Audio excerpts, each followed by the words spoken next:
Hi friends, ఎలా ఉన్నారు? నేను చాలా బాగున్నాను. ఇవాళ నేను చిక్కుడుకాయ సాంబార్ చేస్తున్నాను. ఫస్ట్ నేను చిక్కుడుకాయలు సపరేట్గా కట్ చేసి పెట్టుకున్నాను, బాగా వాష్ చేసి. అండ్ తర్వాత నేను సాంబార్కి తగినంత ఒక ఆనియన్, ఒక టమాటో కట్ చేసి పెట్టుకున్నా సపరేట్గా.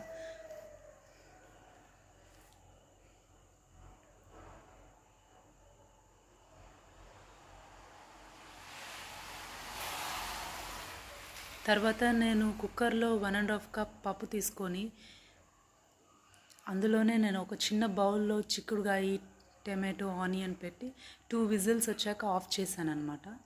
నేను సపరేట్గా ఒక బౌల్లో చింతపండు నానబెట్టుకున్నాను, తగినంత చింతపండు రసం వేయడానికి. నేను సపరేట్గా పప్పు స్మాష్ చేసి ఎవ్రీథింగ్ నేను మిక్స్ చేసుకున్నాను. చిక్కుడుకాయ, టమాటో, ఆనియన్, తగినంత రుచికి తగినంత చింతపండు రసం వేసి లాస్ట్లో నేను తిరగబాతు పెట్టుకున్నాను.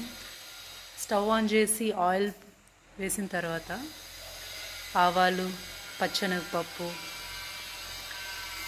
కొంచెం టేస్ట్ కోసం మనం ఒక 2